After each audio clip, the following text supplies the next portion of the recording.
ते 10 वाजेपर्यंत वेगवेगळे संस्कृतीचं दर्शन व्हावं म्हणून सादरीकरण होणार। दिनांक 16 तारखेला जनजाती चेतना परिषदेच्या माध्यमातून अंदाजे 5000 सेवेत असणारे आणि निवृत्त झालेले सर्व पदाधिकारी आणि कार्यकर्त्यांना प्रबोधन आणि मार्गदर्शन होणार आहे। त्यानंतर शेवटचा जो हा कार्यक्रम 16 तारखेचा तो सांस्कृतिक कार्यक्रम होईल। दिनांक 17 तारखेला तुम्हाला आठवत असेल की या जनजाती वर्षामध्ये भगवान बिरसा मुंडांच्या 150व्या जयंतीचं औचित्य साधून रक्षाबंधनाच्या दिवशी राणी दुर्गावती आदिवासी महिला सबलीकरण आणि सक्षमीकरण योजना जाहीर केली। त्या योजनेच्या माध्यमातून अनेक आमच्या भगिनी सक्षम आणि सबलीकरण करण्याचा उद्देश आणि हेतू समोर ठेवून अनेक बहिणी रोजगार देणाऱ्या बहिणी निर्माण झालेल्या आहेत। त्यामुळे त्या बहिणीच्या माध्यमातून त्यांचा इथं कार्यशाळा ठेवलेली आहे। अंदाजे 20 ते 25 हजार युवक युवती आणि आमच्या लाडक्या बहिणी लखपती दिदी जनजाती समाजाच्या त्या ठिकाणी राहणार आहे। केंद्रीय मंत्री जुएल ओरायजी सुद्धा उपस्थित राहील। मध्य प्रदेशचे मंत्री सुद्धा बोलावले आहेत।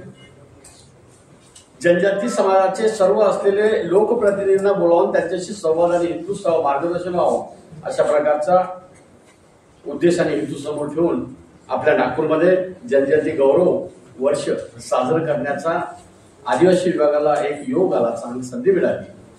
आम्ही या संपूर्ण कालावधीमध्ये आमच्या आदिवासी विभागाअंतर्गत अंदाजे 5 लाख विद्यार्थी आणि विद्यार्थ्यांनी शिक्षण घेतलं वेगवेगळ्या माध्यमातून। त्या सर्व विद्यार्थ्यांना आपल्या महापुरुषांचं क्रांतिकारकांचं दर्शन व्हावं। अंदाजे 70 ते 80 लाख जनजाती समाजापर्यंत पोहोचण्याचा आम्ही प्रयत्न करतो।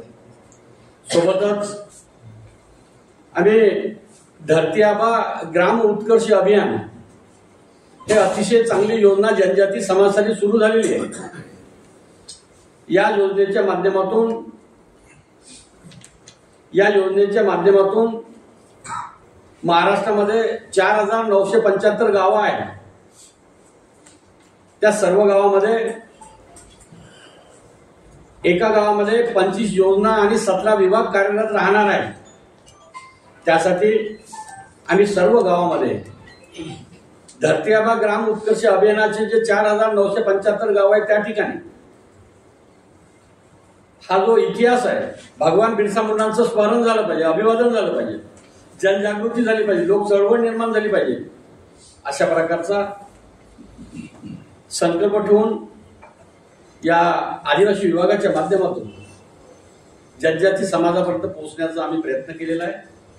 आपल्या लोकप्रिय इलेक्ट्रॉनिक प्रिंट मीडियाच्या माध्यमातून भगवान बिरसा मुंडांच्या 150वी जयंतीचं औचित्य साधून नागपूरमध्ये होऊ घातलेल्या 14, 15, 16 आणि 17 या दिवशी कार्यक्रमाचं जनजाती समाजाचा शेवटचा माणूस त्यापर्यंत पोहोचण्यासाठी आपलं सहकार्य असावं अशी अपेक्षा करतो। आणि निश्चितच आपण ते प्रसार आणि प्रचार करून सर्व समाजाच्या सर एक मिनिट, आपण त्याला म्हटलेलं आहे, आपण पत्रिकेमध्ये सुद्धा रक्षाबंधनचं नाव दिलेलं होतं, पण त्या दिवशी विश्व आदिवासी दिवस होता, तर समाजाचा भरपूर रोष सध्या बिरसा मुंडा जे कार्यक्रम होत आहे ते फक्त बुलंदशहा त्यांनी समाधी संवर्धनासाठी एक प्रस्ताव तयार केला होता। खूप दिवसापासून ते रखडलं, तेव्हा त्याला गती केव्हा मिळणार, निधी अजून आला नाही, त्याचं भूमिपूजन केव्हा होणार हे प्रश्न आहे। आचारसंहिता हे याच्यावर बोलणार नाही। आज माझ्या पत्रकार बांधवांना आपण एका कुटुंबाचे सदस्य म्हणून संवादाला हेतू साधला। विनंती आहे कुठल्या प्रकारची आचारसंहिता भंग न होता आपण तुमच्याशी संवाद साधावा। गौरव विश्व गौरव क्रांतिकारक आणि भगवान बिरसा मुंडांची 150वी जयंती असल्यामुळे त्या निमित्ताने आपण आयोजित केलेल्या कार्यक्रमाच्या अनुषंगाने आपण आज चर्चा व्हावं अशी अपेक्षा करतो, विनंती करतो. थांबतो. खूप खूप धन्यवाद. तर शासकीय आश्रम शाळांच्या विद्यार्थ्यांना अद्यापही गणवेश मिळाले नाही.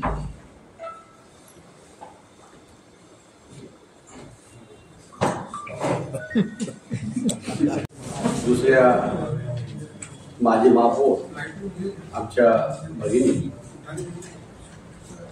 आज पत्रकार परिषदेच्या माध्यमातून आपल्या सर्वांशी हितगुजारी संवाद व्हावा हा संकल्प करून आपल्यापर्यंत आलो. मनापासून तुमचं सर्वांचं स्वागत करतो. भगवान बिरसा मुंडा यांच्या 150व्या जयंती वर्षामध्ये महाराष्ट्र आणि देशामध्ये जनजाती समाजाचा गौरव व्हावा, गौरव झाला पाहिजे हा उद्देश आणि हेतू समोर ठेवून देशात महाराष्ट्रामध्ये आदिवासी विभागाच्या माध्यमातून जनजाती समाजाचा गौरव व्हावा म्हणून जुलै महिन्यापासून आम्ही पूर्वतयारी केलेली आहे. त्या अनुषंगाने जनजाती समाजाचा गौरवशाली इतिहास आणि आदर्श संस्कृती, जनजाती समाजाचा देवदेवता आणि अस्मिता याबाबत सर्व स्तरावर चर्चा व्हावी, सर्व स्तरापर्यंत माहिती पोहोचावी.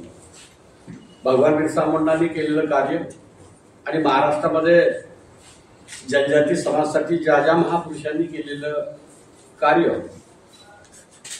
याबाबतचा इतिहास युवकापर्यंत, युवतीपर्यंत त्या बोलीभाषेमध्ये पोहोचावं.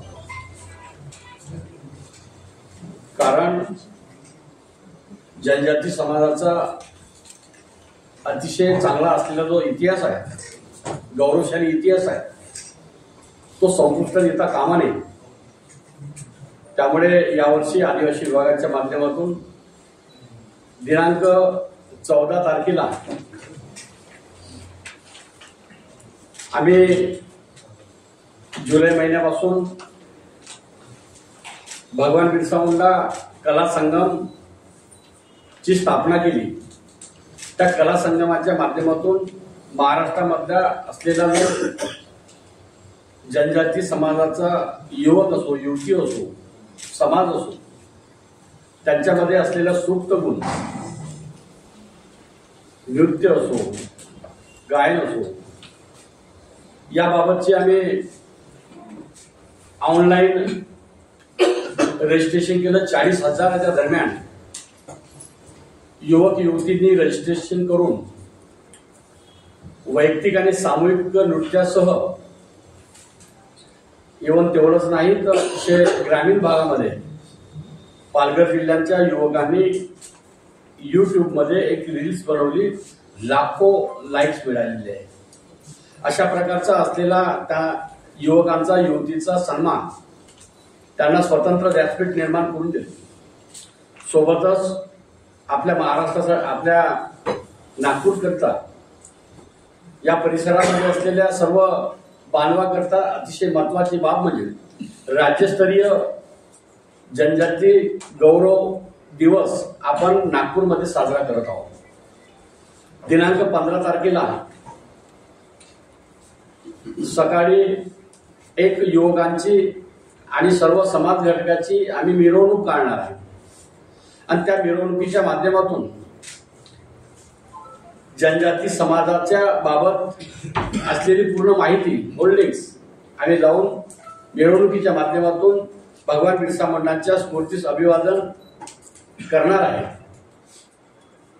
15 तारखेला 11 वाजता महाराष्ट्राचे मुख्यमंत्री देवेंद्रजी फडणवीस यांच्या नेतृत्वात भगवान बिरसा मुंडांचा जनजाती गौरव दिवस साजरा करण्याचा कार्यक्रम आयोजित केलेला आहे. त्या ठिकाणी आम्ही जुलै महिन्यापासून विविध कलाकार आणि उत्कृष्ट सादरीकरण करणाऱ्यांचा सन्मान आणि सत्कार सुद्धा केला जाणार आहे.